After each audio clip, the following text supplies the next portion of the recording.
कबीर साहब। अच्छा यानी लालगंज हरा। हाँ हाँ साहब जी की तरफ से क्या बैठे हुए हैं जी। बड़ी सौभाग्य की बात है कि कलाकारों का दर्शन हुआ। हम लोग प्रथम पाए धन्य हो गए साहब जी का। बहुत अच्छे साहब है। उनकी तरफ से 101 रुपया इनाम आया हुआ है। हाँ हाँ मैडम जी साहब जी के लिए बढ़िया फर्स्ट क्लास एक कव्वाली होना चाहिए। अच्छा अपने माँ बाप का तो दिल न दुखा हो जाए। 101 रुपया इनाम हम और हमारी पार्टी साहब जी को सलाम करती है। धन्यवाद। वही छाया हुआ ना भीम भाई आ तो गए फरमाइश यहाँ पीवा से पहले भीमा भाई के तो देखिए सबसे पहले हमारे साहब जी की फरमाइश से एक छोटी सी कव्वाली हो जाए। हमारे कबीर साहब आप सब लोगों की हेलो फरमाइश कबीर साहब के लिए।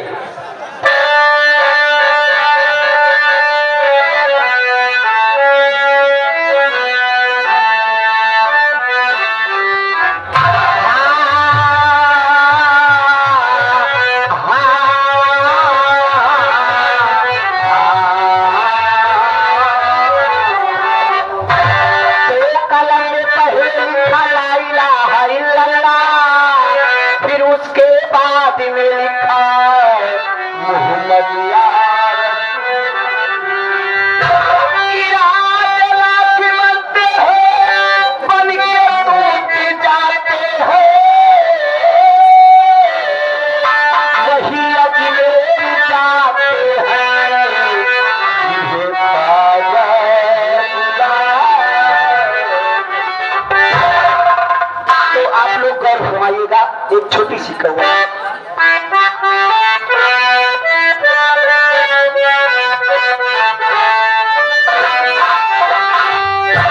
अपनी जन्नती को खुदा के लिए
हरीलाल पेटी मास्टर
मास्टर शिवराज पेटी मास्टर हमारे टंकी मास्टर के लिए, नक्कारा वाले दिनेश नक्काची के लिए 21 रुपया उनके लिए दे, और उन्हीं के साथ साथ भीमा भाई ऑटो गैरेज 20 की नोट से 10 रुपया दे रहे हैं।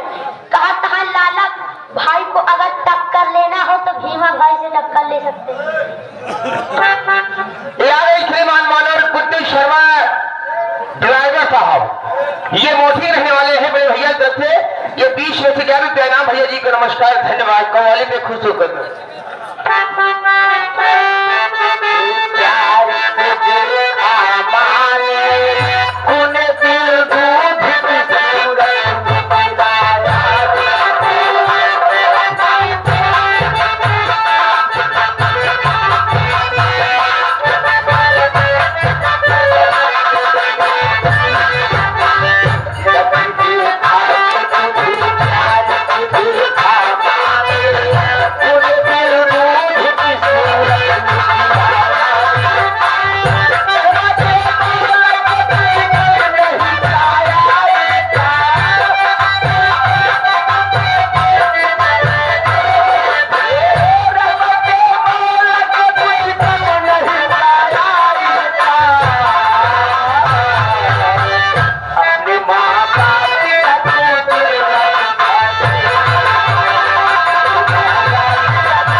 लक्ष्मी धर्म